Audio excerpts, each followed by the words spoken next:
Well, welcome back here at the Guitar Temple. I'm always glad that you're here, and I do appreciate you very much. Let me know, in fact, in the comments where you're from, where you're seeing this from. I'm interested. Don't forget to like and subscribe and press that little icon bell, and don't forget to press that button right underneath the video, and you can share the video.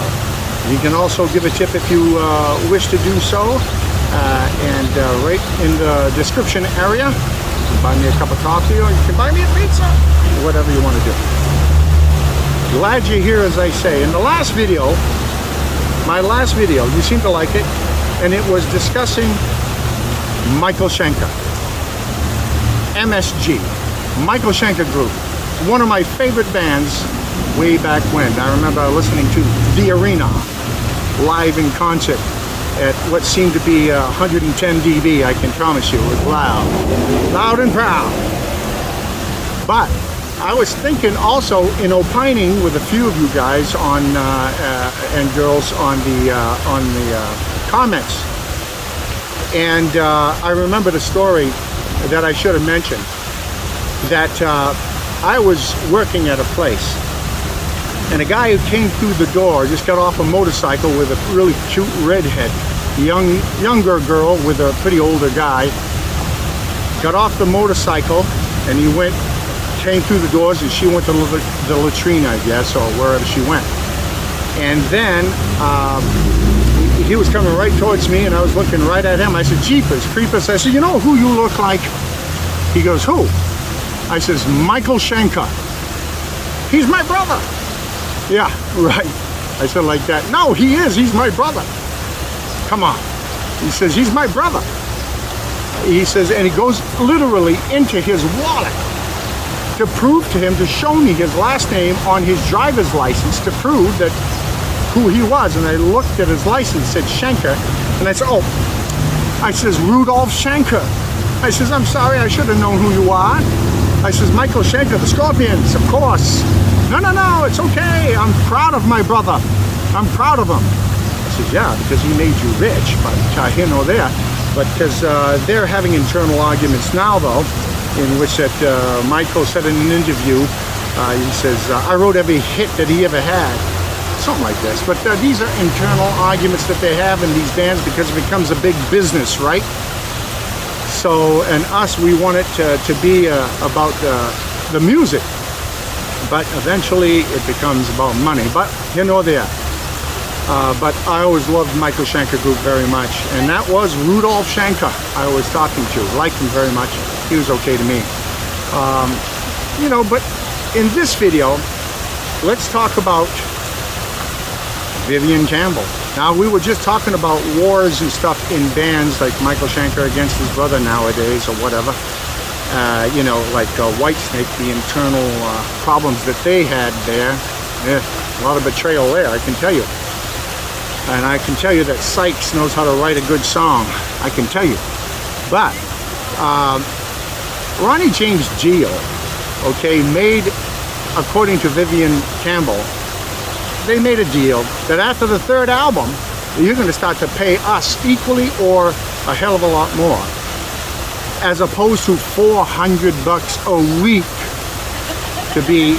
You know, but the way Ronnie James Dio says, "I made you famous. You wouldn't be famous if it wasn't for me." But here nor there, the way Vivian Campbell felt about it, and by the way, he comes from a very wealthy family, a pretty well-to-do family.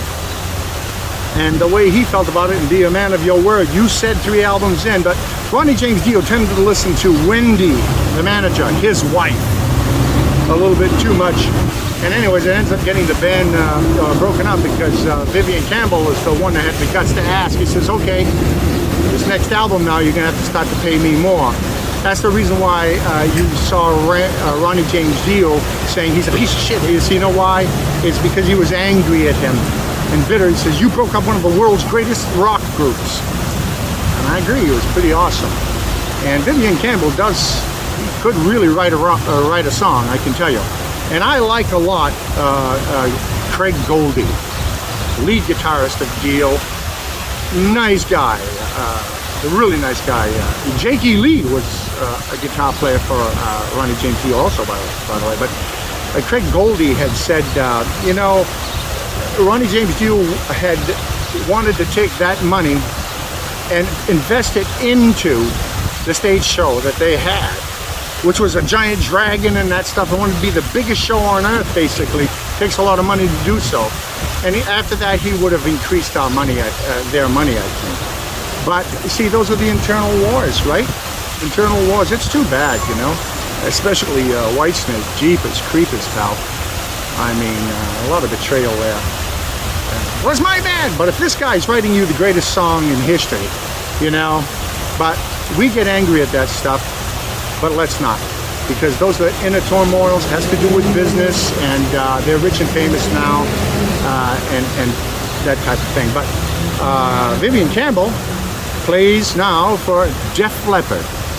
So let's take a look at Vivian Campbell.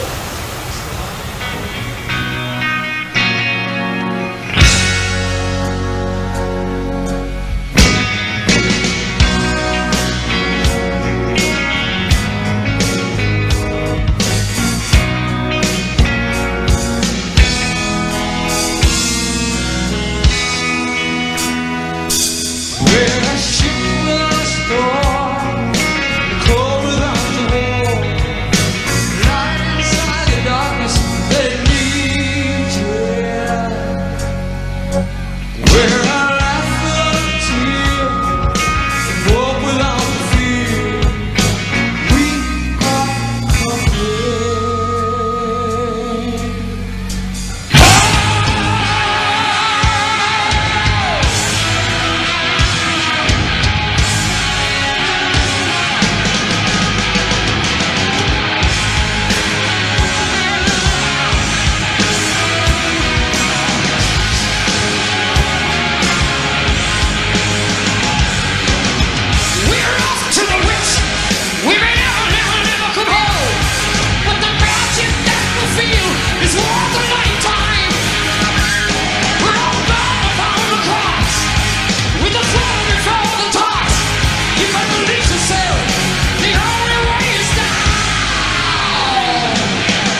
come from? Guitar Center. That's the factory. What are they selling for? Like $5. $2. $5. It's going to cost you 15 for the sign it. It's going to cost you $20. Thank you. Ronnie, I saw Vivian Campbell about a year ago. He said he was Oh, you poor son of a bitch. Yeah? Really? I hope he fucking dies. He's a fucking asshole. I'll never be nothing but a fucking asshole. He really is a fucking asshole, Ronnie. Fucking asshole. He really is an asshole. He is a piece of shit. He won't stand out here and sign autographs like you. Yeah, he said he was a man on the Silver Mountain again. Yeah, right. I can shove him in. I bet he wants to get back together. He's got 2 fucking chances. He really is a piece of shit. He is a piece of shit. He is. Vivian Campbell he said about me. Have you ever heard the things he ever said about me? I know. He called me the most despicable human being that ever lived. I went, I thought I gave you a chance and made you somebody. Oh, really? And now you're playing with who? I know. Deaf fucking Leopard? Yeah. Well, there's a fucking rock band for you to fucking have diarrhea with. Yeah, they suck. Too bad. Thank you, man. Thanks, buddy. Okay, man. Thank you. Do these things ever stop? Are we all done now? Well, they're going to be in a second because I'm fucking out of here. $5. So you mentioned about being fired from Dio's band. You mentioned you didn't leave, you were fired. So how did that go down? Well, when the band was first formed, Ronnie told Vinny and Jimmy and myself that for the first 3 records, if we were willing to not be participants in the album sales or the tour receipts or the merchandise money or any of that, if we were willing to work for a very modest wage, that by the 3rd album, he would make it an equity situation. Okay. And we would get part of the record and part of the tours, et cetera, et cetera. So we worked for less than the road crew. I mean, we did the Holy Diver album. We got paid $100 a week. When we started the Holy Diver tour, our pay was bumped up to $400 a week. And so on over the years, over the Holy Diver tour and the Last Line tour and the Sacred Heart tour. And our wages were gradually increased from tour to tour. But we were getting paid less than our lighting designer, for example, and things like that. But we were also writing the songs with Ronnie. We were part of the creative process, but we got none of the record sales. Okay. We got none of the merchandise money and none of the concert money. So we were okay with that because Ronnie had promised us that by the 3rd album that would all change. We were working towards this goal, and the band was becoming more and more successful. And when the 3rd album came along, I was the first one to say to Ronnie, to remind him of the promise that he made us back in 1982 when the band was formed, before we did the Holy Diver record. And I brought it up to Ronnie when we were recording the 3rd album, Sacred Heart, and Ronnie said, let's get through the record first and then we'll discuss it. So I waited until the record was done, and then I brought it up again, and Ronnie said, well, let's get on the road and get rehearsed, and once the tour starts we can discuss it with Wendy. Wendy was his ex-wife and manager of the band, his manager. And with benefit of hindsight, I see it very clearly now. It really came down to this. There were only 4 people in the room when Ronnie made that promise, and that was Ronnie and Jimmy and Vinny and myself. Wendy Dio wasn't in the room, and Ronnie really never stood up to his ex-wife. She didn't see value in who played on stage with Ronnie or who wrote songs with Ronnie. She just thought that everyone could be replaced, whereas I think Ronnie really realized the chemistry that the original band had, and he really valued that. But when it came down to it, he didn't have the courage to stand up to Wendy, and he figured that it was easier to just get rid of me. I believe in integrity in people, and when I look someone in the eye and I shake their hand and I make a deal with them, I will uphold my end of the deal, and I expect the same of other people. And Ronnie didn't do that for me, so that's why I was fired from the band, and it left such a bad taste in my mouth for so many years. I was so hurt by the whole process that after that, I did make the mistake of saying very hurtful things about Ronnie in the press, as indeed he said the same about me. I think that was a mistake I never wanted to leave that band. I was fully invested in it. I enjoyed it immensely.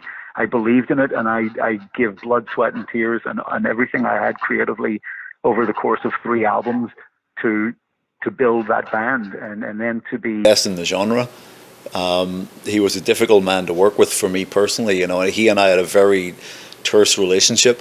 We did make great music together, you know, and I'm very proud of those albums, and I always will be. That was it, you know, but sometimes it's chalk and cheese, you know. It was a strange and difficult time for me. I'm sure it was just as difficult for him to have to deal with me, you know. It is what it is, or it was what it was. But like I said, the music's the important thing, and that's what'll endure even after I'm dead. So, you know, the music was great. Campbell, when he's not in Thin Lizzy, is currently playing guitar for Def Leppard and has been there since 1992. I wasn't a huge Sabbath fan actually until Mob Rules, you know, till Ronnie joined, and strangely enough, that was a cassette that was in the car that I was listening to around the time that I got the call to go audition for Ronnie, and I was listening to Mob Rules, so quite a coincidence, but it was very intimidating being around them. I didn't feel worthy of being there. I mean, maybe that's just an Irish thing, you know. It just felt wrong, and I was reasonably confident in my abilities until I went to LA, because I only knew like one other guy in Ireland who played guitar, Pat McManus. Oh, Mama's Boys. So, you know, so it was me and Pat. Like everyone else could play a few chords. So I thought, oh, I got this covered. Then I go to LA, and everyone's a guitar player, and everyone's like a monster shredder. It's just great technique, you know. And it was quite intimidating. So I just couldn't understand why Ronnie didn't just play with one of these guys, you know. Why did he choose you? Do you know? Well, he wanted, he told me he wanted a European-style guitar player like Blackmore or Iommi. I understand now. I didn't understand it at the time. He was looking for someone who had something a bit different, you know. Cheap. Someone cheap, yeah. That too, yeah. Someone who would work for free. Yeah. But the thing was, and what I came to understand in later years about all these great technical players in LA is that they have learned how to play and they've got great technique, but their personality is stifled, perhaps, or takes a back row seat to the technique. Whereas I think a lot of guitar players from this side of the pond, especially in that era, we were all self-taught, so we had to kind of find our own way. And as a result of that, your personality, you develop a personality as a player. You develop a sound and a style by accident, you know, not by design. And I think that's what Ronnie wanted, you know. So, like, there were a couple of things that he pointed out to me in later years. Like, I put vibrato on chord. I think that's a result of playing a Les Paul, because they can be a little bit tuney. Like, you can have a chord in tune in the first open position, but by the time you're at the 5th or 7th fret, it can be a little fruity sounding. So because I didn't have a wang bar on the guitar, you know, I kind of would shake the chords. I remember Ronnie pointing out to me, say, I really love how you put that vibrato on chords. And up to that point, I hadn't even noticed that I did it. It was just subconscious. And another thing, he found a cassette tape that he had been recording the audition. He found the cassette tape, and we're both sitting there listening to it and listening to the guitar solo. And like every guitar player, you have your chops that you think are flashy and impressive, so you play those. And I'd kind of exhausted the repertoire, and I'd run out of ideas, and so I started just playing basic rock and roll, you know, updated Chuck Berry kind of stuff. Yeah. And Ronnie pointed at the cassette player at that time. He said, "That's it." He says, "That's when I knew you were the guitar player for me." So basically, when I ran out of ideas, you know, and you kind of have to go on instinct. You know, you're just kind of making you're making stuff up as you go. This is a radio, right? And so, you know, I think that's what he liked, you know, that it wasn't so typewriter, you know, it wasn't so technical, I suppose.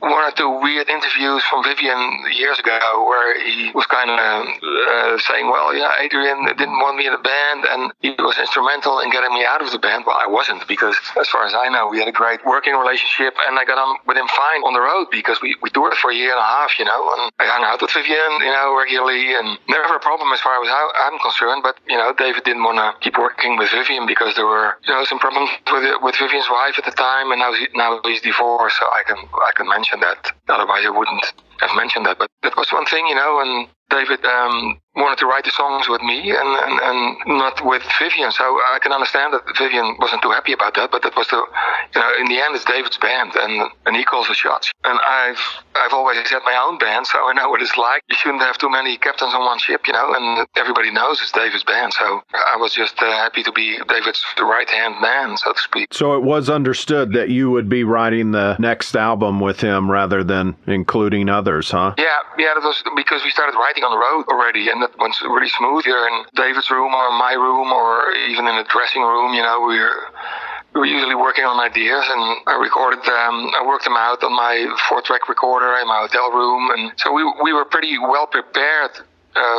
with a bunch of the songs when the tour was over. And then I went home to Holland and worked for a couple of weeks on more songs and more music ideas and stuff. And I flew back to David after a couple of weeks, and we started getting the songs together and stuff. Was there any tension during that tour that ever surfaced? Not when we were on the road, I can't remember any tension. I remember that when we started rehearsing initially for Slip of the Tongue, the first couple of rehearsals, Vivian was there, and he was just really moody because David wanted to work with me as far as the song goes, and Vivian was really not really very happy, and he was radiating that. And I think that was a very important reason that David decided he didn't want to work in that atmosphere. But on the road, for me, everything was great. We traveled in the bus all together, and we always had a lot of laughs in the back on the bus, and I only have great memories of that tour and the atmosphere and the band. Everybody got on great together, which was, I know, quite unusual. If you live together for a year and a half, like day in, day out, that's very unusual that you have such a great vibe in the band. And I was under the impression always that the same was the case for Vivian, but I don't know, I can imagine that it must have been frustrating for him when we started recording, rehearsing the Slip of the Tongue songs, that he didn't have any songs in there. And obviously he wasn't used to that, because with Dio, like you said, he was the guy. I always thought he's a great player, and in Dio he was fantastic also.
And there's the video.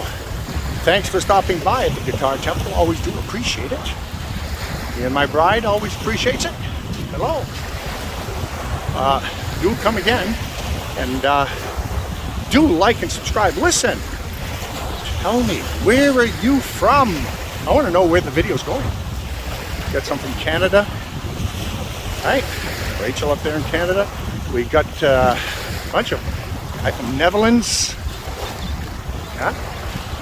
And so let me know where you're from when you opine, when you leave comment, when you write to us. All right, well, take care, and I'll see you after school.